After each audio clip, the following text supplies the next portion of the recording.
welcome to Strange Paradigms. In this weekly show, we'll be taking a look into the news and headlines to pick out curious reports of the strange, weird, and mysterious.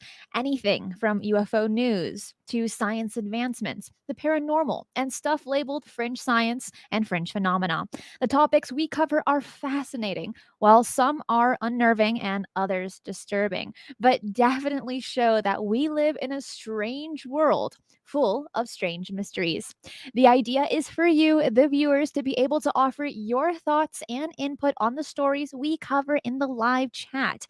Each news item we go over in the show, I will put all the links to them in the description box below once this show is over, as well as chapters on the timeline index. Please make sure to share this video with anyone or groups or forums for those who you think will be interested. The growth of this channel has a lot to do with you, my wonderful viewers and listeners. Hello to everyone in the live chat. Have you joined my Discord server yet? It has over 900 members, and I go on and chat live with members after each show about the topics covered. There are chat rooms that are dedicated to UFOs, the paranormal, fringe science, Skinwalker Ranch, breaking newsrooms, and so many other different fringe topics. So join my Discord server to speak with like-minded people from all over the world in a safe and friendly, secure community where there are always people online. It's a lot of fun and a great way to network and meet new people interested in these fascinating topics. I will place the link in the live chat shortly. I have a lot of very strange articles for you today. And let's start off with something paranormal, shall we? Let's talk about the most haunted theme park in the United States. So let me share my screen here. That already looks creepy for those watching this on YouTube. If you're listening to this on a podcast format, jump over to YouTube as I will be sharing my screen the entire show. So, a booming theme park, which has been closed for 4 decades, people think it's haunted. So those daring to visit Lake Shawnee have seen shadowy figures on the abandoned Ferris wheel and heard children's giggles and sinister carnival music. Lake Shawnee Amusement Park is in West Virginia. It was built on stolen sacred native land, concealing 3,000 human graves. And Lake Shawnee Amusement Park was originally forced to close after several children died in a tragic event. And I do want to state that my internet is very laggy today because there have been a lot of thunderstorms and the power and the internet went down so many times. So it should have stabilized by now, but it seems like it's still kind of glitching. So if it gets too bad, we will stop the show and I will do it tomorrow instead. So I will keep an eye in the live chat for those that tell me that if I keep freezing, I'll do the show tomorrow. But let's continue with this very interesting amusement park. I mean, what an eerie photo we got here. Many people have reported the lingering smell of fast food stands, despite none being served since the park's closure in the 1980s. All right, so right off the bat, we have this amusement park that has been closed for nearly 4 decades. But people that have gone have heard carnival music, have heard children giggling, have even smelled carnival food. And that's a very distinct smell in itself. I don't go to carnivals for the rides, I go for everything that is fried. Fried Snickers bars, fried Oreos, I don't know, funnel cake, corn on the cob. And if that's fried, I'll probably eat that as well. That's what I go for. Now, rides are just a bonus for me. But the fact that people have reported that they've just smelled things, and you're looking at a place that is surrounded by nature, it wouldn't make sense. It makes me question, would I go? Heck Yeah, I would, but there's more to this story. Hyde says the smell of grease and sugar. Yummy. Absolutely. Okay, Macca, I not fried pickles. Pickles and I do not get along. I will try any food once, but if it has pickles or olives, I will not eat it. Anything that's like just soaked in vinegar, I can't do it. I've tried and I've been very discreet. I'll try to be very kind to people that offer me food that has pickles in it. But I'm like, no. Fried ramen, Roger? Hey, I'll try it. I'm ready to try something like that. And Jessica, so good to see you here, my friend. Corn dogs. Corn dogs are a must when you go and visit a carnival. For those that have little kids or love going to carnivals, what's your favorite fair food? Let me know in the comments and we can share it with others.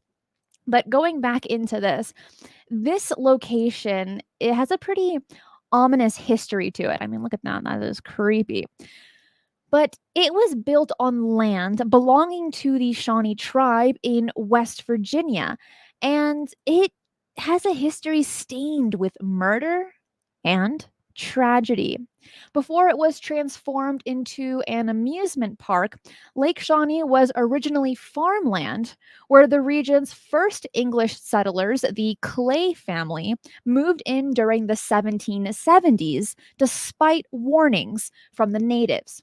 Three of the Clay children were later killed by the tribe, who were furious at their land being stolen and are both still buried on the property to this day.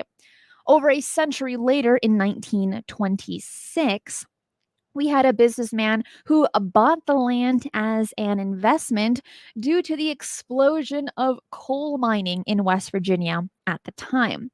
So, merry-go-round, swings, the Ferris wheel, water slides, all of this came out, and a speakeasy and swimming pools as well were open to the public.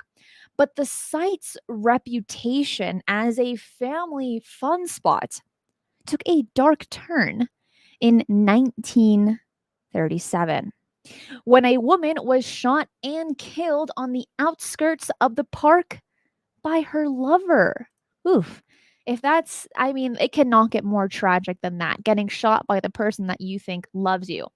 6 people, many of whom were children, would go on to be killed in either murders or tragic accidents over the following decades before it was eventually closed in 1966. One such incident occurred when a 3-year-old girl was crushed by a lift, while another boy who was 11 drowned in the swimming pool after getting his arm stuck in one of the drains. And another boy who was 6 also drowned in the nearby lake, as we can see, right here. But the final nail in the coffin for Lake Shawnee came in 1966 when a delivery lorry was turning around and backed into the oncoming path of the giant swings. And a young girl on one of those swings crashed into the lorry head on and was killed instantly. The park closed that year out of respect for the families. Much later, excavations on the site unveiled over 3,000 bodies, leading anthropologists to believe that it might have been a sacred burial ground. Nowadays, Lake Shawnee is still regularly visited by those intrigued by its dark past, and many leave dolls and toys as offerings to the various children who have died there. It's said to be the busiest in autumn as people get in the mood for the Halloween season, spooky season. But whenever you visit, you can be sure you're unlikely to be alone. So, would you go to this place? I mean, that is a pretty tragic story. And the fact that it was built on sacred Native American land, it that never goes well. We've heard a bunch of stories very similar to this one. We have seen a lot of movies based on things similar to this, that when settlers come and they build on sacred land, it always ends up being haunted, bad things happen, murder is a key player, or some type of tragic death, and we see it once again in this amusement park in West Virginia. It's a bit spooky, but I think during the autumn season, and I'm assuming that in West Virginia you probably get very beautiful leaves changing color. It's pretty scenic. I think for those that have a photography mind, for those that like that kind of like grunge look, great place to have a photo shoot. And if you are in contact with a ghostly entity, that just makes the photos look that much more genuine, right? Those photos of fear, for instance. They did have some pretty cool rides, Boo. You can never go wrong with the Ferris wheel and swings plus carnival food. Just make sure that you don't eat and then directly go on a ride because that will not end well either. Ooh, I'll check out that lake amusement park in Ohio. That's interesting. I've never been to an abandoned amusement park, but now I really want to go to one. And it makes you question, because now we're coming into the spooky season. Who doesn't love Halloween and pumpkins and everything that has cinnamon on it and sweater weather? I love autumn, fall, Halloween, October, November, things like this. And there was one thing that's always come to mind, and that is related to haunted houses. It's a really big attraction. You go to scare your partner, you go with your friends to scare them, or you go to have a little thrill for yourself. But there have been some stories where certain haunted houses are actually haunted, or someone buys a house that is haunted and makes it into a haunted house for a public attraction. And my question is, when people, hundreds of people, are going through these buildings and they are already scared of all the decorations, the workers that are there, the costumes, does it help feed those ghosts or those demons, whatever they may be, that are there? Does it feed them to make the place that much more scary or give them an upper hand in these situations? That has been my question.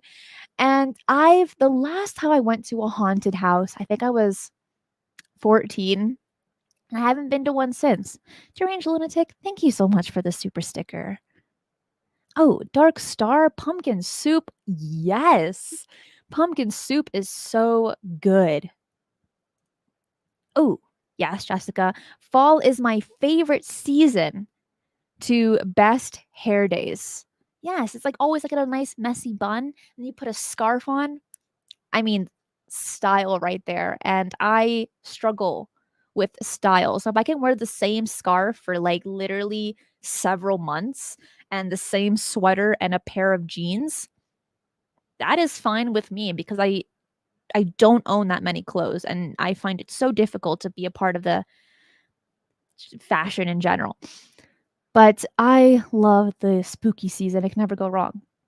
There While we're talking about this, and doing content online, there are tons of content creators that deal with a lot of hate comments, a lot of hate messages, and I am no exception. I get them a lot more than I would ever expect when I first started. And I came across a very interesting article that I didn't know that I wanted to read, but there has been for some time where I always ask myself when I get a message, why do people send such mean things to me or to anybody for that matter? What is the purpose? And we hear people state, oh, people hate you because they hate themselves and things like this. And while that might be possibly true, it didn't really resonate with me. It didn't feel like that was the full truth to it. But before we get into that, Roger says, I live in Utah, and there was a story about a haunted house, and a parent complained about a little girl who was contorted. The management company said no kids worked at the haunted house. I have heard. I have heard a story very similar to that one. And maybe it's the same location, or maybe it's a place, or maybe this is a consistent theme across haunted houses where you'll have some kid type entities that are mortifying. They get all of these compliments, right? When these tourists finish going through the haunted house, they talk to the management and they say, wow, that one little girl or little boy was so amazing. And turns out there were no kids hired to be a part of the haunting tour. So I have heard things like that. Rose says, no hate for Christina. Who would do that? Well, I also get a lot of very creepy messages and hate mail, and I've been accused of being a disinformation agent and all kinds of stuff. And we're going to get into that, not my personal things, but relating to this article. And thank you so much, Sever, for the super sticker, and Jessica as well. I always appreciate it. It says, I got married on Halloween, so definitely my favorite season. Ooh, was your wedding dress black then? That'd be super cool. But going back into this article, it looks at the psychological aspect to it. And this article gave me a closure. It was just recently published. So hopefully for those that also receive the messages or comments that I do, this might help you as well. So, has there ever been something that you watch and like you just hate on it? For instance, you're watching a YouTube channel or a TikTok account and you just keep scrolling because their content is so cringy, or you're hating on their fashion, or you're hating on their personality, and you just can't stop looking at their stuff. Well, that is called hate watching, which Oxford Languages officially define as the activity of watching for the sake of enjoyment derived from mocking or criticizing. It is a real ongoing trend. Emily in Paris, for instance, is kind of following that trend as well. And it's one of Netflix's most watched shows. Over 58 million households started watching the series in its first 28 days on the streaming platform, with a third season on the way.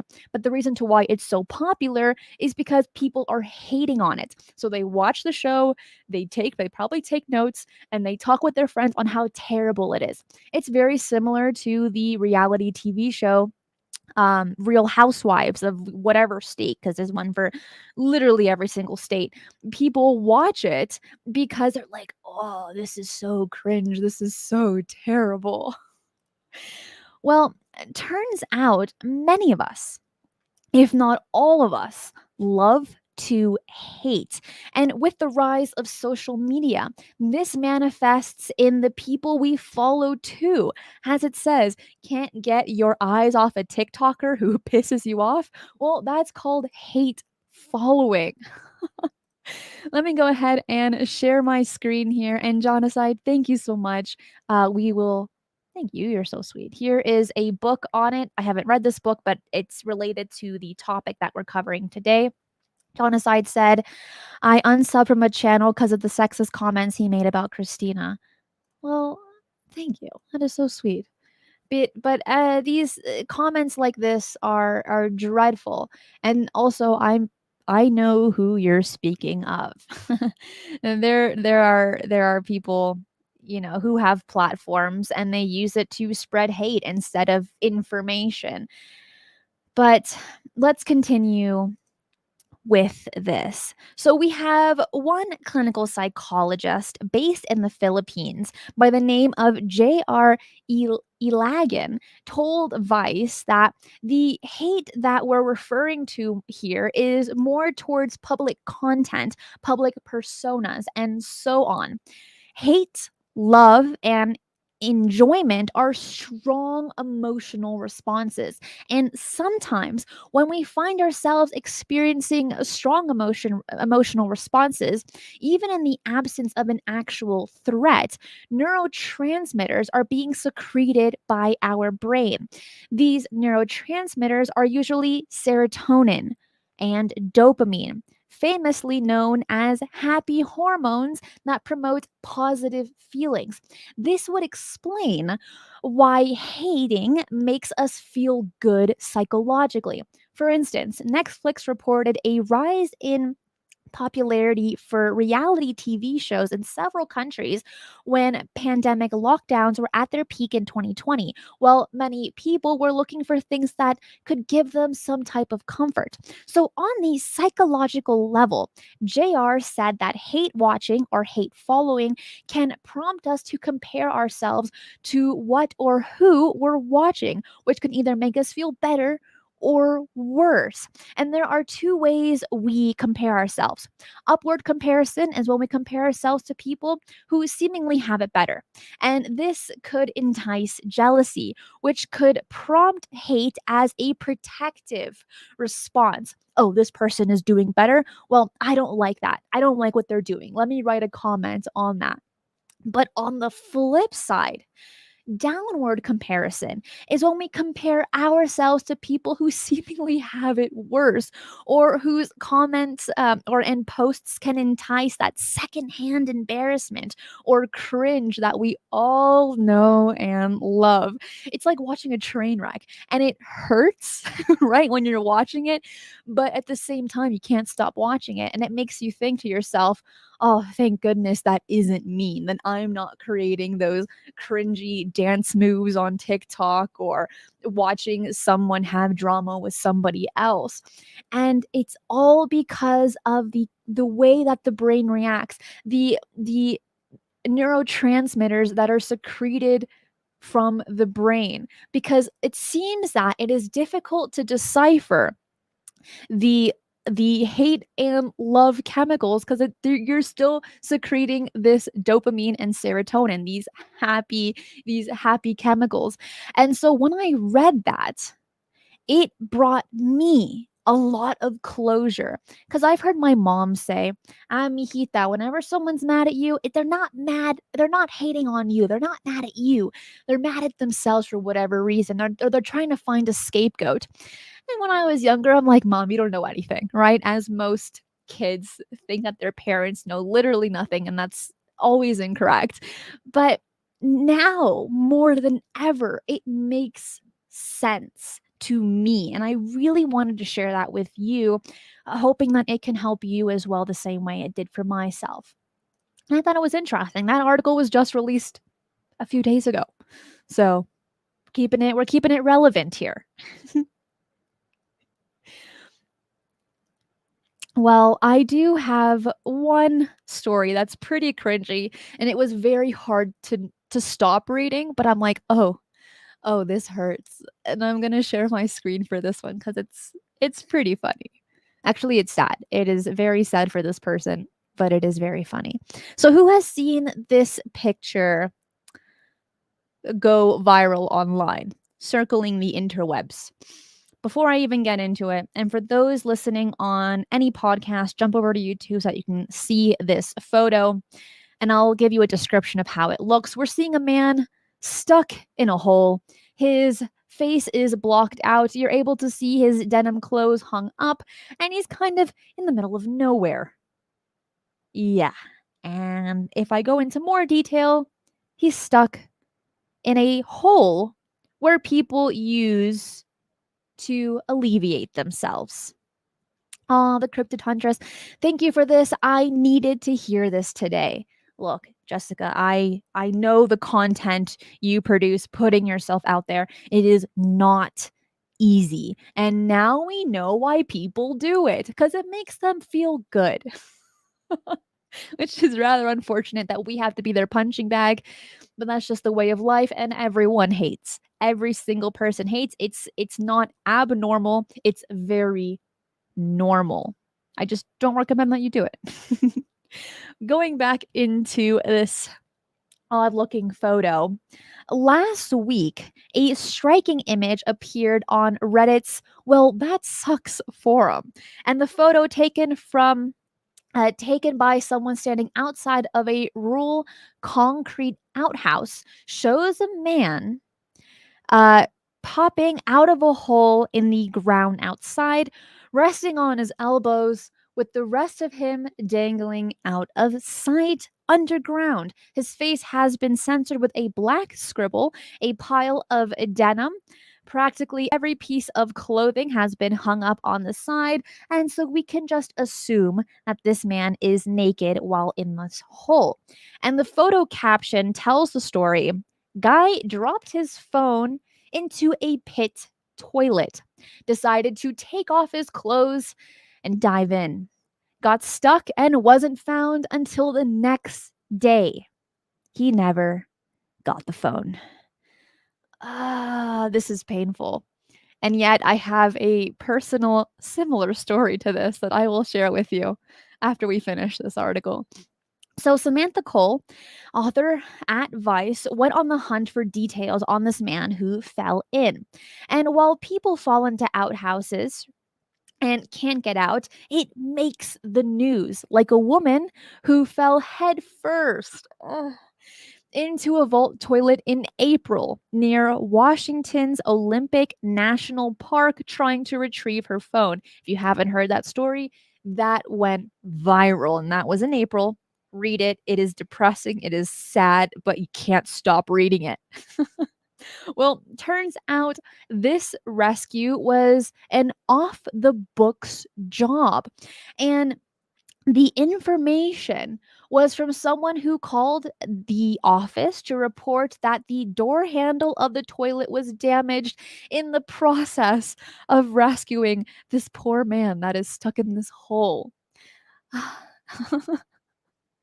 And keep in mind, he was totally naked when he was pulled out. And yeah, it's pretty terrible.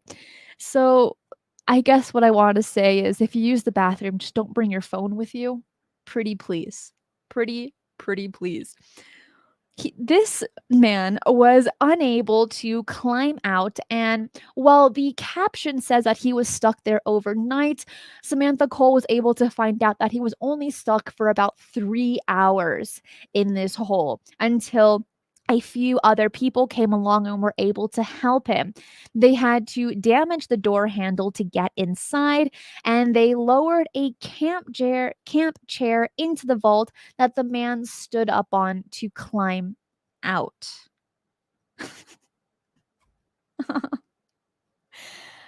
Can you just imagine the amount of poop jokes this man had to hear? It's so sad, but it's so terribly funny. And I'm going to tell you my story. So I was 12 when I got my very first cell phone. That was in 2012, 2011-ish.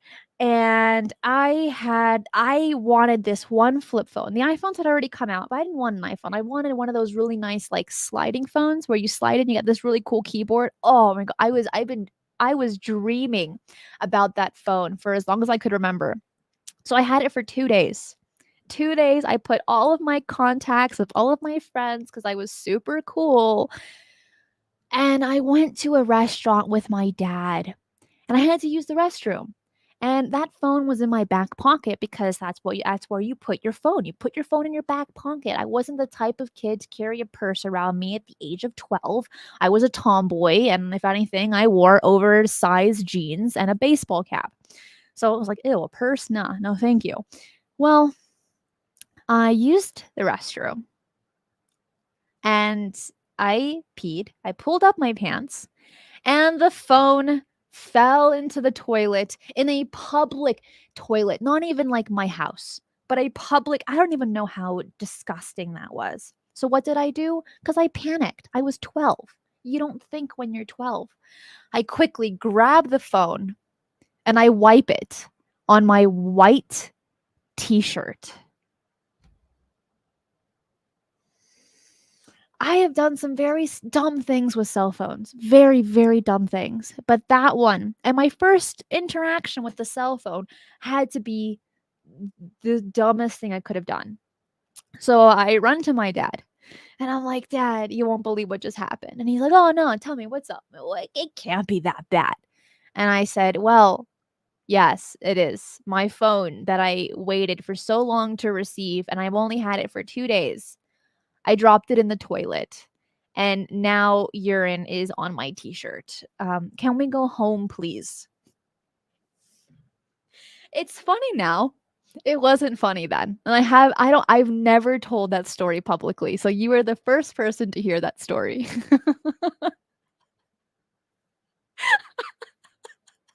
So for these people, I feel them. I can relate to these people here. But if I were to drop it in a public, very, very public toilet, that's a literal hole in the ground, I would say it's fine. I don't need it. It's okay. It's contaminated, and even if I were to take that phone out, all that fecal matter and liquid and everything, that phone is destroyed. That phone is ruined. I don't need it. It's fine. Another story before we continue. The second time I had a phone, I think it was the one that I had right after that first phone that died. I had a BlackBerry that was given to me by one of my uncles. And I said, again, I was 12. And I said, "Oh, this phone looks really dirty. Let me wash it." So I put soap and I run it under the sink. And obviously it didn't work, but after dropping it in some rice, it worked for a few extra months. So, for parents that have kids, kids are wild. Kids do not think through. Let's just say my dad was not very proud of me at that moment. Nature Cam HD, thank you so much for the super chat. It says, "Have you ever lost friends or a relationship because of your interest in the paranormal and UAP? Ignore the haters. You rock."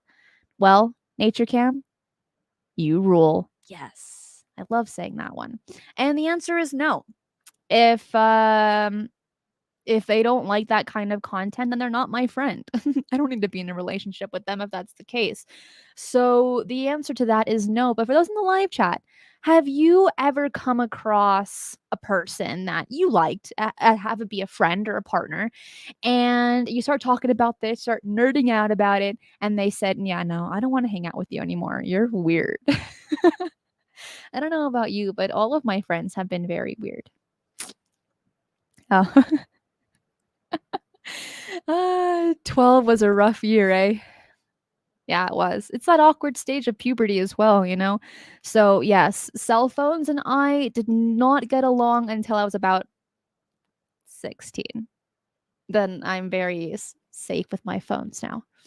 The old rice trick. Nice. Yes, rice is a big helper when it comes to dropping anything electronic in water. What's Now, I keep my phone away from me definitely most of the time because I find if I spend time on it, right, it is just a total waste of time. So I'll like post on social media, I'll do what I have to do, and then I'll probably toss it on the other side of the room and I said it's fine. I don't need it. But then sometimes there's just some days where my phone never stops ringing. And I said, "Please, I don't even want a cell phone. I should just get like a one of those house phones that you plug into the wall." I don't know what those are called. House phones? I should just get one of those, right? Therefore, I don't need to like take it out with me out and about. That'd be cool. In other news, let me share my screen here and maybe you'll know what the next topic will be. Here it is. We're looking at potentially Mars. This is probably not actually, this is not obviously taken not on Mars, but it's alluding to Mars. So, a mathematical model developed by Space medicine experts from the Australian National University, the ANU, could be used to predict whether an astronaut can safely travel to Mars and fulfill their mission duties upon stepping foot on the red planet. The ANU team simulated the impact of prolonged exposure to zero gravity on the cardiovascular system to determine whether the human body can tolerate Mars's gravitational forces, which aren't as strong as on Earth, without fainting or suffering a medical emergency while stepping out of a spacecraft. The model could be used to assess the impact of short and long duration spaceflight on the body and could serve as another important piece of the puzzle in helping land humans on Mars.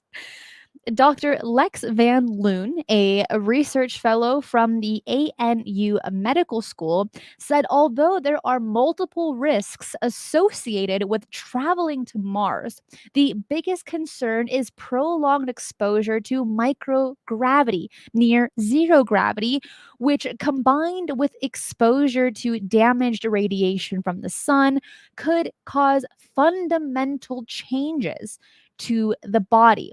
So he states that we know it takes about 6 to 7 months to travel to Mars, and this could cause the structure of your blood vessels or the strength of your heart to change due to the weightlessness experienced as a result of zero gravity space travel.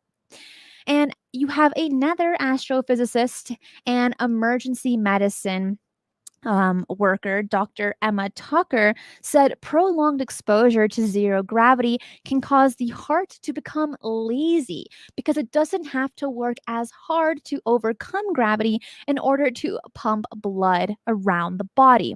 When you're on Earth, gravity is pulling fluid to the bottom half of our body, which is why some people find their legs beginning to swell up towards the end of the day. But when you go into space, that gravitational pull disappears, which means the fluid shifts to the top half of your body, and that triggers a response that fools the body into thinking it has too much fluid. As a result, you start going to the bathroom a lot. You start getting rid of a lot of extra fluid. You don't feel thirsty so you don't drink so much, which means you become dehydrated in space. And this is why you might see astronauts on the news faint when they step foot on Earth again. This is a quite common occurrence as a result of space travel, and the longer you're in space, the more likely you are to collapse when you return to gravity. There have been a lot of people that have stated, "Oh, I'll definitely go to Mars when Elon Musk's launches people to Mars in 2025." But there are a lot of consequences that the body will go through for those that need to make that extensive travel and to also be on this foreign planet. And I think, and this goes for myself as well, I wasn't familiar with this. You think it's just easy breezy, ready to go. Yeah, let's go to Mars. Sounds like a great idea. Let's go to the moon. Yeah. But we don't always think about the consequences. And in this case, they're rather dire.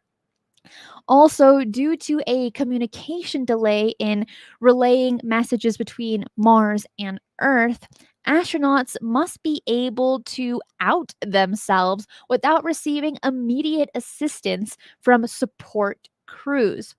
Dr. Van Loon said that this window of radio silence differs depending on the alignment of the sun, Earth, and Mars in its orbit, but could last for at least 20 minutes.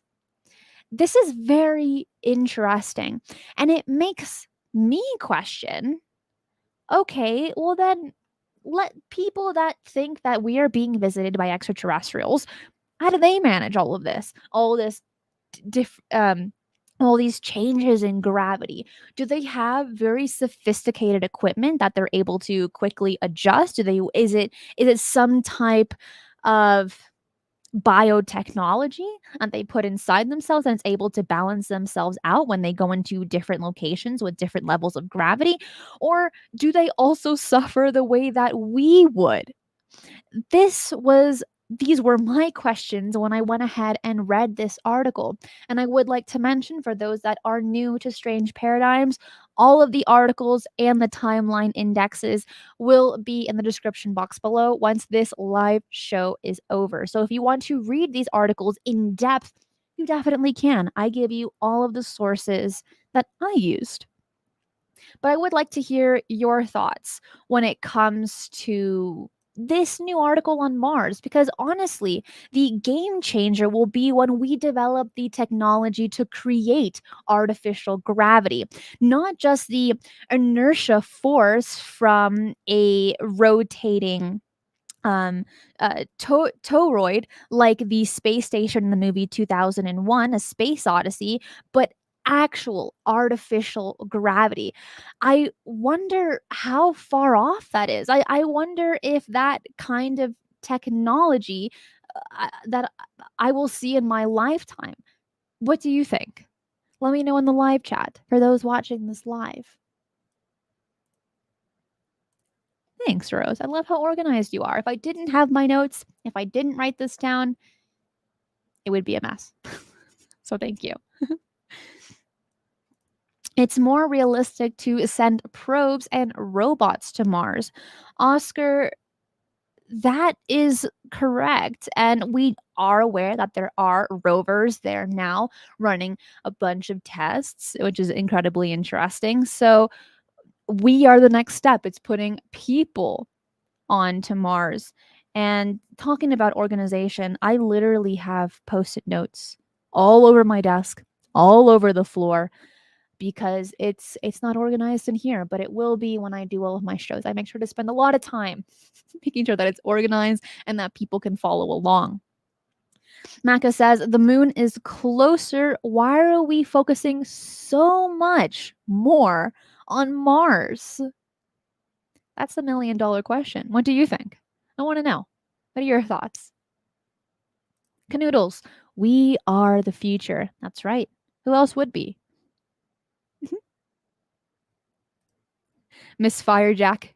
If you don't write it down, it never happened. It's like with Snapchat. If you didn't snap it, snap. Did it really happen?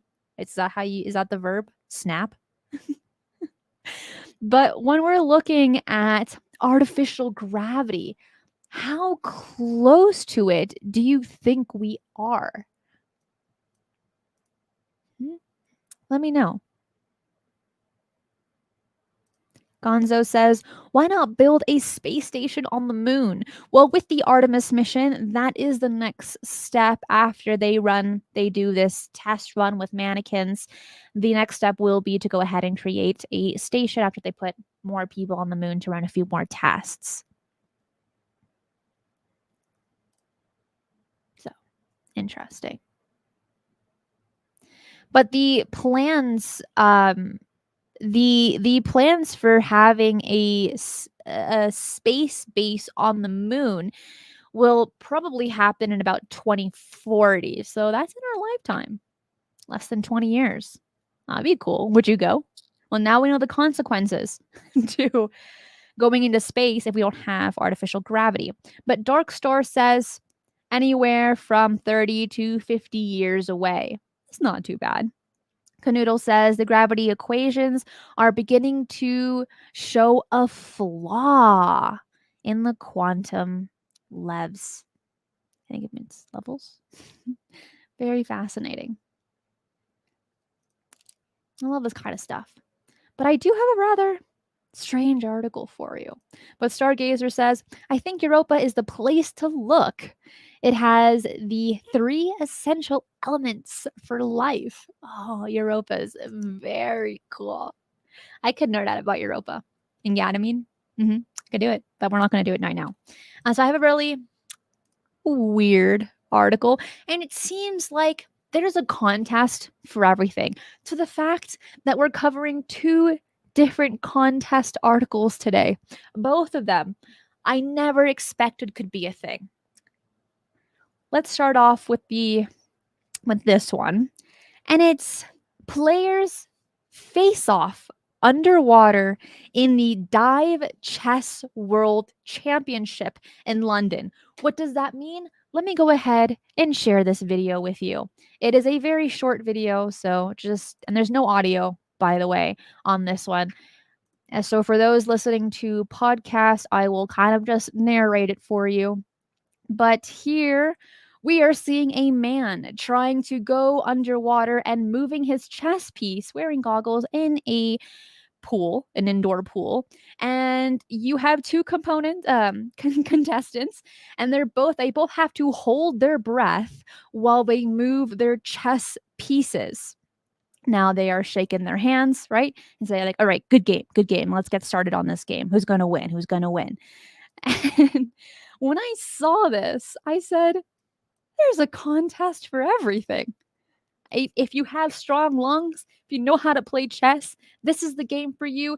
And to the fact that there was a world championship not too long ago, and it was held in London. So there was very little on the article, but in the video, which I will share that below after the live show, one of the reporters speaks to different contestants and asks, like, what is this? What is this contest? So players will hold their breath while making their moves. And when they swim up for air, it's the other opponent's turn. One contestant said that it's 60% chess and 40% other skills, such as swimming, managing the body, and the breath.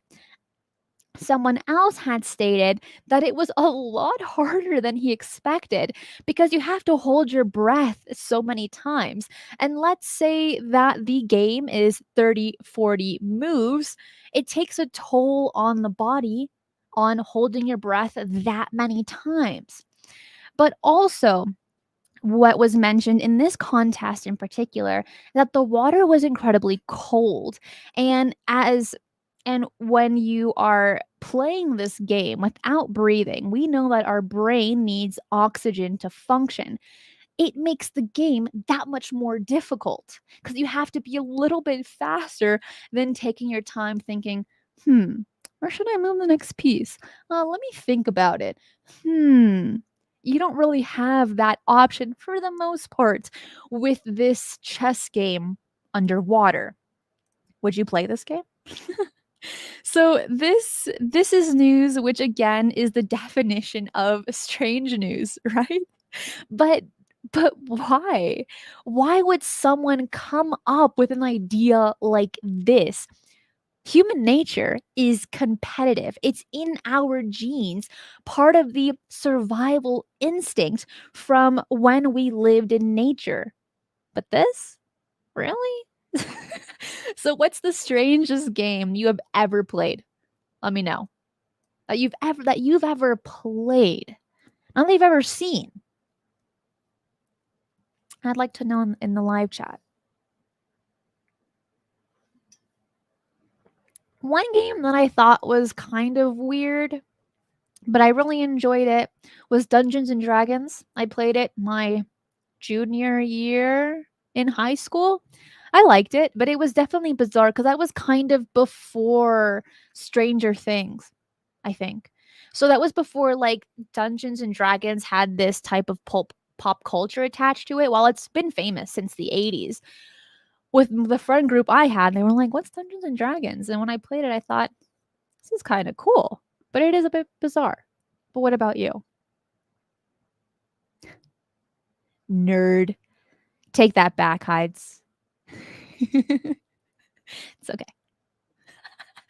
The weirdest game Dark Stars ever played is dating. Ooh, Twister. Oh, but that one's fun. Especially like when you're little, right? I liked playing Twister as a kid. I haven't played it in a long time, but that one's fun. So while I did ask, what's the weirdest game you've played? What's your favorite? If you can't think of a really weird one, which one's your favorite? For myself, as I've gotten older, I think my favorite game is probably playing pool. I've been playing it since I was 11 at like summer camp. And then it kind of just like consistently became something fun to do, but not competitive at all. I'm also not that good at it. But it is one that I find very stress free. It's very relaxing for myself, but I haven't played it in a few years. But it's one that I like.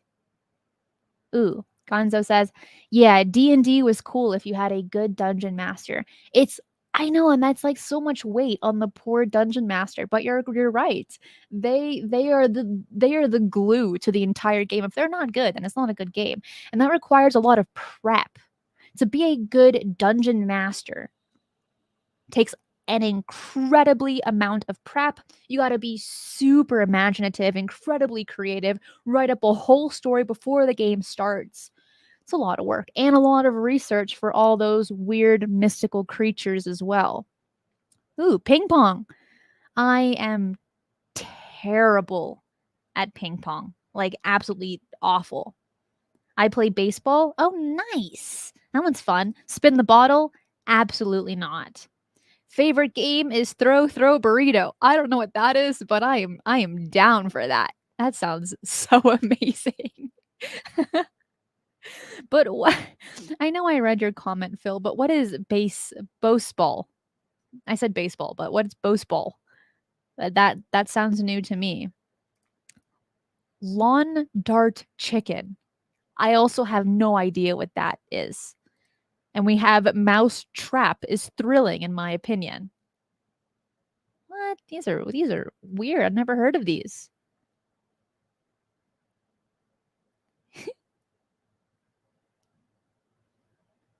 Let's see. Anyone's thoughts on Warhammer? That one sounds familiar. Not too, I don't know it. Ooh, Jenga. Ah, that one's fun. That one's a lot of fun. But what is this bushy ball? What does it mean? What?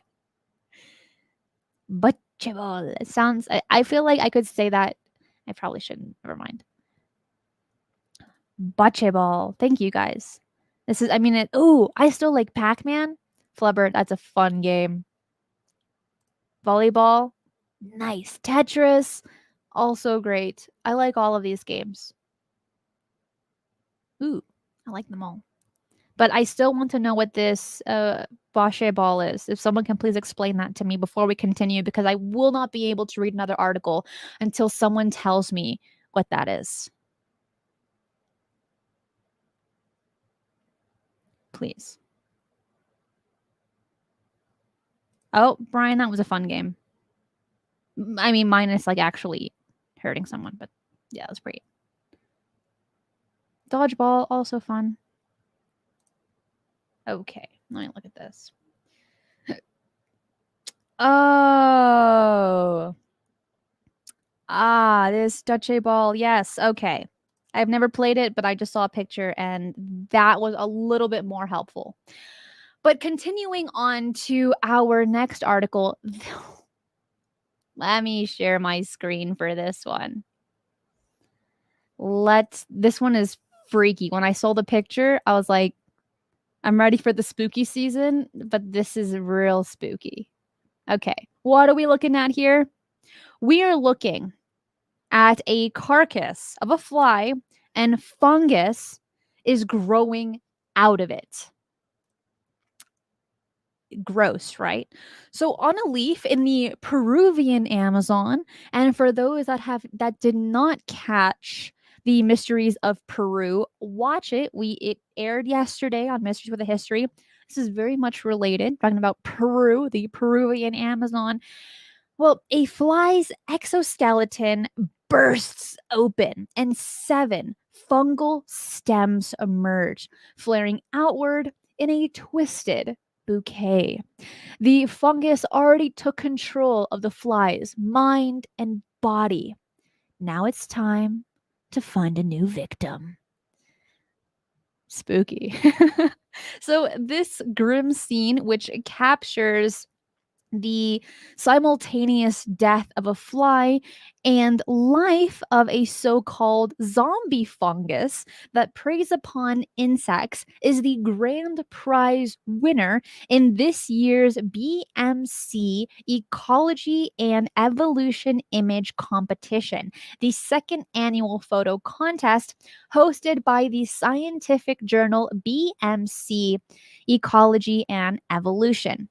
So we have Roberto Garcia Roa, an evolutionary biologist and conservation photographer with the University of Valencia in Spain, snapped the winning image while undertaking research in the National Reserve in southeastern Peru.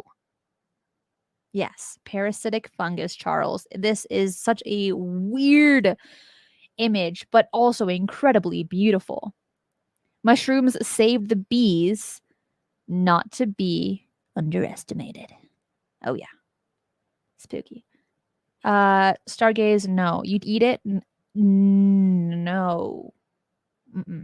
I wouldn't. But continuing on with this, the image depicts a conquest that has been shaped by thousands of years of evolution.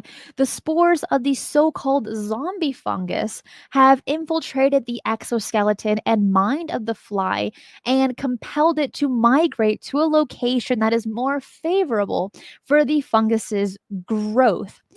The fruiting bodies have then erupted from the fly's body and then it ejected two more victims. That's why it is called the zombie fungi. So, one zombie fungus that infects cicadas, for example, eats away at the abdomens of male cicadas, then releases a type of chemical that causes the males to mimic female cicadas' mating behavior.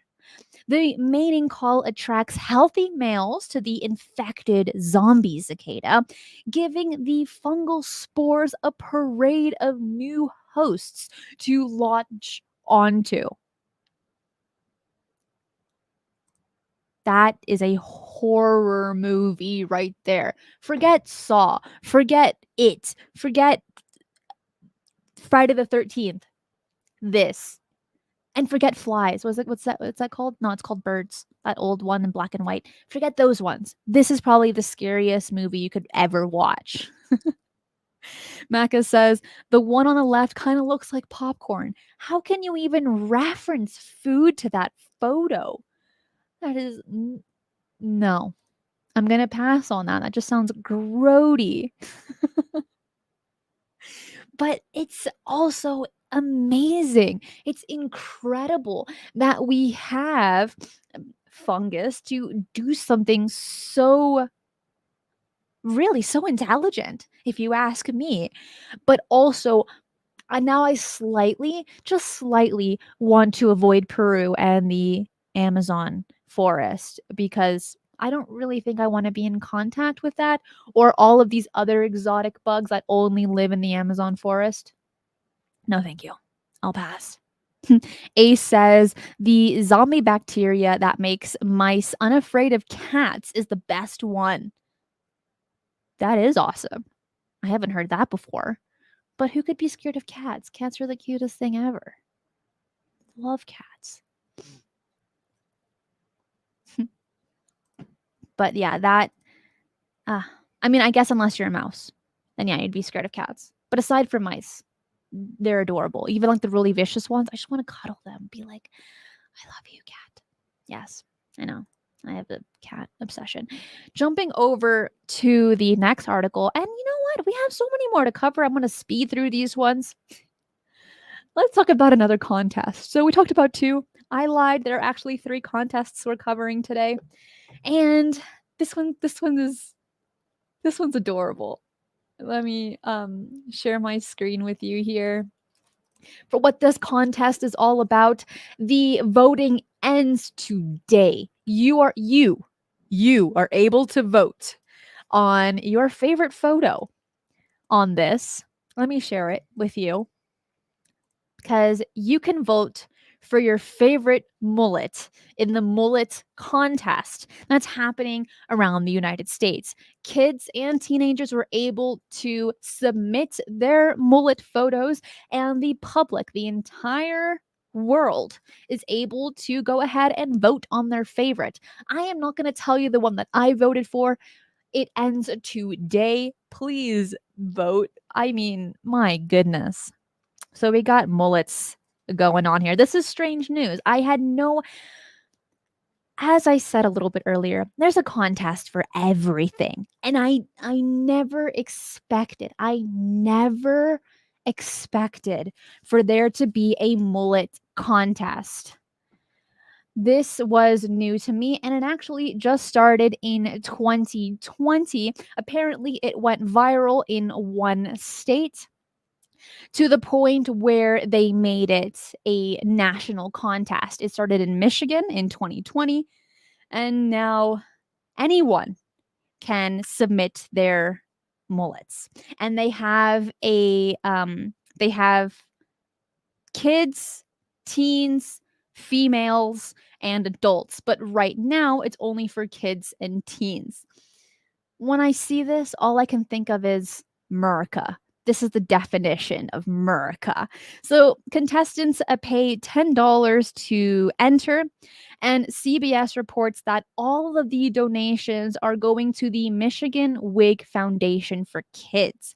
The first place winner will take home $2,500. This is strange news. That's why we're covering it. This is. I think the only person that I've seen that could really rock a mullet is Billy from Stranger Things. Yeah, Max's stepbrother or real brother, I can't remember. But I feel like he's the only person I said, yeah, you know what? It looks kind of good. But I will place the link below for you to vote on your favorite because those are just a few of a good amount of people that you can vote from. But those were just one section of the page. Okay, only if it's for charity. Hey. Oscar said, I had a mullet in 1976, my senior year, and it was trendy then. 70s, 80s. No, I don't know what it was trendy. I think also in the 90s. I know like Miami Vice, the main character had a mullet. That didn't look bad. It looked good on him. But you know, it's not as trendy now in 2022 as it was in the past. So seeing this contest, I'm like, huh. Larry says, I had a crazy heavy metal mullet before it was called a mullet. Billy Ray Cyrus came out with his a country mullet, so I cut mine off. It's amazing how some celebrities just influence you either to do something or to take it off altogether. Maka says, never had a mullet, but I had a bowl haircut like Will in Stranger Things. Yeah, you know, it's not good on everyone, but maybe it looked good. Maybe. But yes, contests for everything. We have underwater chess, we have photography contests, which are very prevalent, and now we have this mullet contest. And there's a bunch more that are not relevant to this week. We'll probably cover more in the future as we go along. But it is weird. Again, we are very competitive in nature. DJ Knight says Cristina should do a mullet. No. Thank you. I'm going to pass on that one. Appreciate it. Jumping over to the next one. This one is also very cool. Not a contest related, but it is interesting. Then we are sharing the screen. It's very cool, actually. Share. All right. We got some fish. But this is no ordinary fish. Not only are they biofluorescent, which is super cool, but this Arctic fish is packed to the gills with antifreeze. scientists say. Yeah, so it is amazing that they have antifreeze and they are bioluminescent as well. It is incredibly fascinating. So, in a bitterly cold bath of seawater between the turquoise arms of a distant Greenland iceberg, researchers have caught an Arctic fish with a body highly resistant to freezing temperatures. So, off the coast of East Greenland, where this juvenile fish was caught, ocean currents regularly dip below 0 degrees Celsius. These frigid temperatures are often enough to freeze the blood of fish more accustomed to the tropics. But polar fish have a secret up their sleeve. Many have antifreeze proteins flowing through their veins. This one is called the polka dot snailfish. It is very cute. Look, and it's like you can even see through it a little bit and see its little organs. Have you seen there are some frogs that also have a type of transparent skin? Yes, Misfire, like glass frogs. Exactly like that. Which when I was a small one, and I was that weird one in school, I would memorize facts to attempt and make friends with people by stating, hey, did you know that there are certain types of frogs that have transparent skin and you can see all their organs? It wasn't the best way to make friends, but I had to go ahead and try. And I had books upon books of just like facts. And I said, I'm going to whip this out on people and strangers and like party gatherings at the age of 12 to say how cool I am. Again, when you're at that age of 12, it's just a very awkward period in your life. You don't know who you are, you don't know what you're doing, and you think it's a good idea to wash your cell phone with soap and water.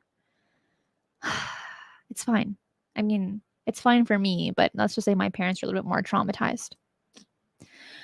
Well, similar to how antifreeze in your car keeps the water in your radiator from freezing in cold temperatures, some animals have evolved amazing machinery that prevent them from freezing, such as antifreeze proteins, which prevent ice crystals from forming.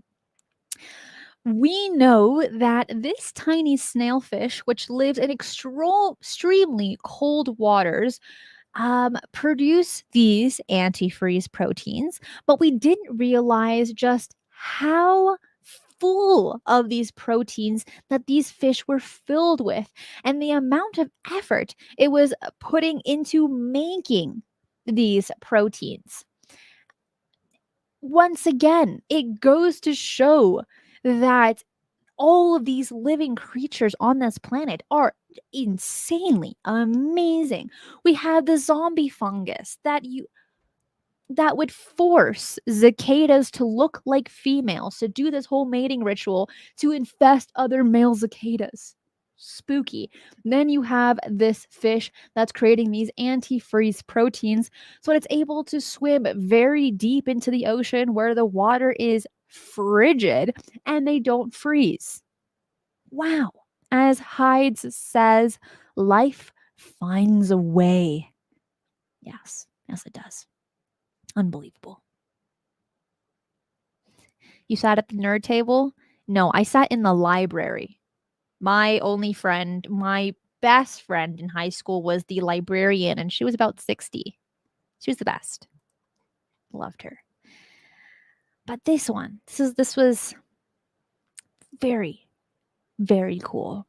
All right. Well, I keep saying that that it's contest after contest. I have another contest for you, and it seems that I just forgot how many contests I have today. How many of you enjoy Laffy Taffy, either now or as a child? For me, Laffy Taffy, I kind of felt like it was very sweet tasting, chewy plastic. It, except their green apple one. Wow. Their green apple one is delicious. But it's not a I mean, to my knowledge, Laffy Taffy is not as prevalent as I remember it to be when I was younger, doing, like, trick-or-treating and stuff, where I used to get a lot of banana-flavored Laffy Taffy, ugh. But even now that I'm an adult, unfortunately, I just don't see Laffy Taffy just hanging around in people's offices or casually giving it out to people or things like this. I just don't see it as much as I used to. Well, for those that remember Laffy Taffy, when you would flip the side of it, and let me share my screen for those that remember this. There were dad jokes on these Laffy Taffy wrappers, and here we have one. Why did the sun go to school? And then you have to flip the wrapper to find the answer, and it says it wanted to be brighter. Very much these silly dad jokes. Well, turns out that Laffy Taffy is doing another contest to where you can write your dad joke in 50 characters or less, and all submissions must be from people aged 18 or older. They have to be very unique jokes, incredibly original. That means that they cannot exist on the internet anywhere. You have to you have to do this purely with your own imagination and creativity. So if you have this one dad joke that's just burning inside you that you want to share, send it over to the Laffy Taffy company, as the applications will end on September 16th, 2020. So here's what happens if you win. Oh yeah, who you wanna know what the grand prize is gonna be? Because I know I would. I wanna make sure that my dad joke gets the best prize. And you will win a $5,000 reward check and an image of your winning joke wrapper signed by T-Pain. You know right there that the people that are going to submit their jokes are gonna be probably older, past the age of 30 or 40, when T-Pain was a really, really big deal. Now, in today's Generation Z, and those before, they're like, "Who the heck is T-Pain?" I know him because my father was a fan, but if I would just go for the 5 grand. Forget this rapper signed by T-Pain, just do it for the money. But if once again, if you have a joke that's burning inside of you, submit it. What do you have to lose? It's free to my knowledge. You can go ahead and submit whatever you want. Well, not whatever you want. 50 characters or less, it has to be a joke, and you could possibly win 5 grand. Now, if you are submitting a joke and you win and you found out because of me, just drop something now. I'm joking. I'm totally joking with you. Whoever has a joke, I want you to win. I want you to get that signed by T-Pain. That sounds awesome. So very cool. My last story for you, because I'm speeding through these as I can. And this one is about gnomes. Do you like gnomes? Do you find them creepy? Do you like people that have gnomes in their gardens and they just are like gnome collectors? While I do like stories of actual gnomes and goblins and gremlins and puckwudgies, like gnome statues, I don't know, I'm kind of going to pass on that one. They're a little creepy, in my opinion. Well, there is a woman by the name of Christine Locke and her husband, Stephen Locke, who have just started finding gnomes all over their garden uh, for no reason. Every single day, they just find gnomes on their porch, in their garden, on their front lawn. And she went ahead and she posted on Facebook. She's like, "Hey, who is putting gnomes on my lawn? Please, like, if you want to take them back, totally can. Other than that, I don't really mind having gnomes in my place. It adds some nice decor to the whole thing." But every person that she spoke to, she knocked on her neighbor's doors, she texted her friends, she spoke to people that were walking on the sidewalk, and she said, "Hey, are you putting gnomes in my lawn? Are you doing that, kiddo? Or ma'am or sir?" And every single person said, "Nope, it's not me. No, it's not me either. No, ma'am, you have the wrong person." But now, ever since she posted it on Facebook that she is receiving gnomes, obviously she got more gnomes, gnome statues on her lawn. And if I were to see that Facebook post, I would do the same. I would do it just for fun. If I was still in high school or something, I would say, "Hey guys, come on, let's buy all these gnomes from like the thrift store and let's put them on our lawn. It'll be hilarious." And we like casually walk the next day, like past her place, and we see all the gnomes, and we just start laughing. I can see something like that happen to so many people that have placed gnomes on her lawn, where it's a very wholesome joke. There is no malice, there's no harm done. It's just a little bit of fun, and even to the point that Christine enjoys it as well. I mean, she had an article written about herself about receiving gnomes in her place. Here she is posing with these random gnomes, and she wrote, and I will read it to you. "I posted on Facebook to say thank you to the person delivering these little creatures to our home, implying that if you want them back, they are more than welcome to come and collect them. However, nobody has taken credit for doing that. But as I'm seeing in the live chat, and probably with this woman as well, there's a lot of gnome jokes.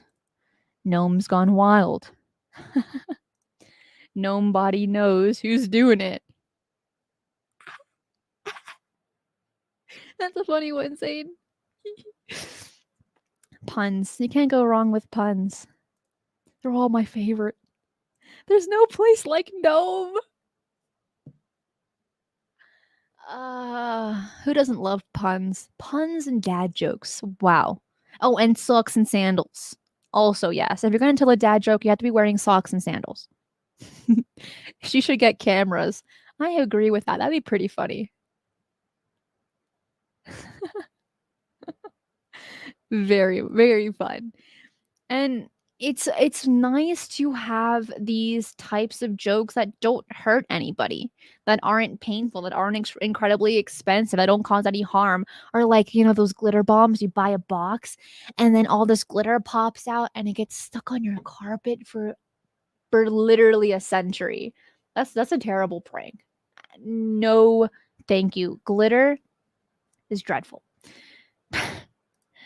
But if you've ever played a joke on someone or a prank, which one has been your favorite? Which one have you looked back on and you're like, "Man, that was a good one. That was really funny." There isn't one that I can think of at this moment. I've never really been a big pranker or a jokester. I like laughing, but I'm not very good at telling jokes or even telling stories for that matter. I've been practicing. I'm getting a little bit better, but growing up with a stutter and a speech impediment, telling stories was something that I wanted to avoid with my life. And every single time I attempted to tell a story to my friends, it was never funny. No one ever laughed. I thought it was hilarious. But because I wasn't able to properly articulate my thoughts and give it a beginning, a climax, and an end, the stories they always fell short. But I'm practicing, working on it, getting a little better.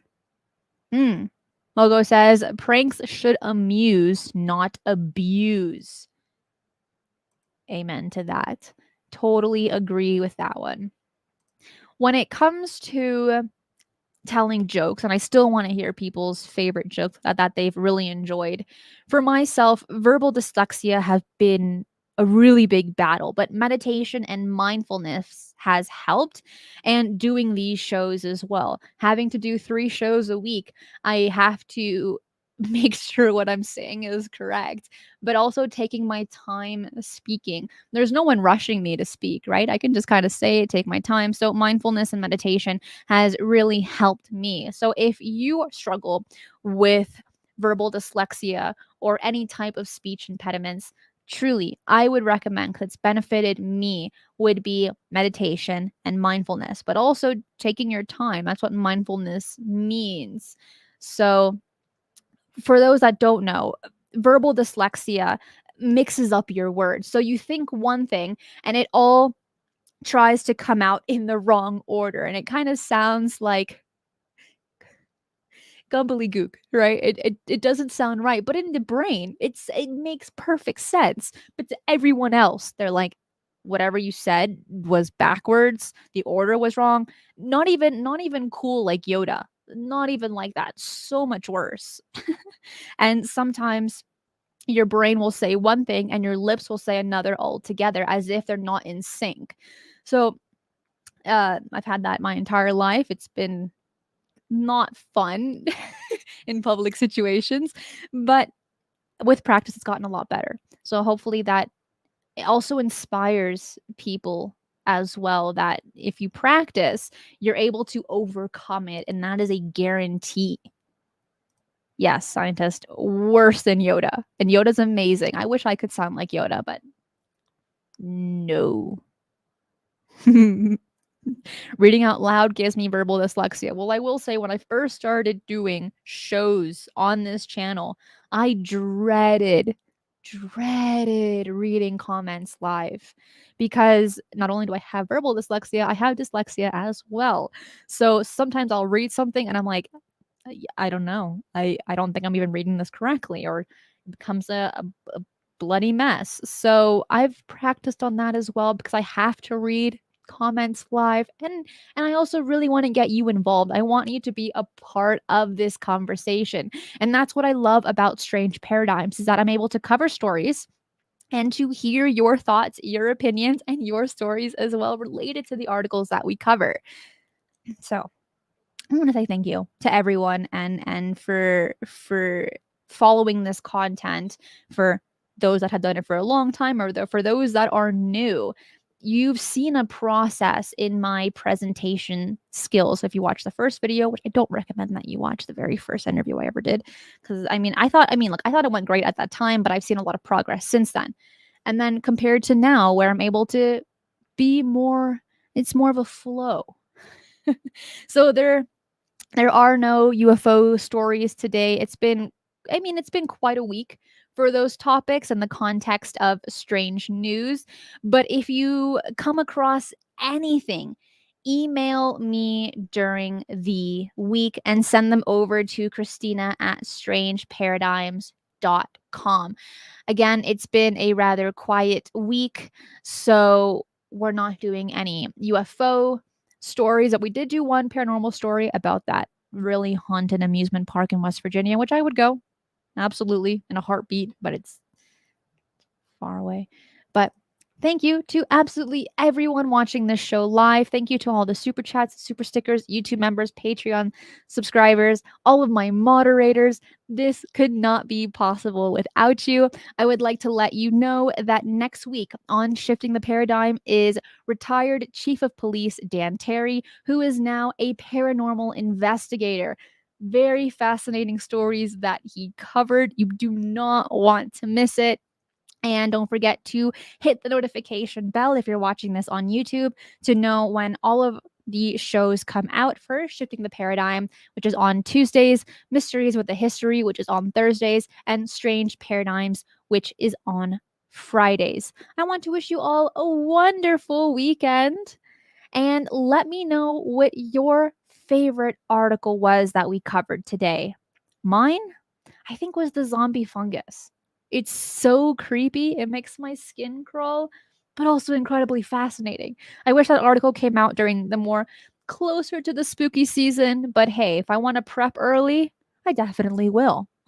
Let me know in the live chat which one, or in the comments, which article was your favorite. Stargate says, I like diversity of your topics. Thank you. Me too. Sever, thank you so much for the super sticker. Really, really appreciate it. And I would like to mention that all of these super chats, super stickers, and things like that go to the RV fund. That is where they go, so that I can give you the absolute best content traveling the United States, hitting all those paranormal and UFO hotspots, and also interacting with people as well. So that's where all that money's going. Also, a little bit is going to ramen. I do want to be honest, a little bit. So I want to wish you all a wonderful weekend. And Jessica says, I'm both a Patreon supporter and a member to support your excellent and awesome work you do. I really, really appreciate that, Jessica. You are always so sweet to me. All right. I will see all of you soon. Be safe. And remember, keep your eyes on the skies.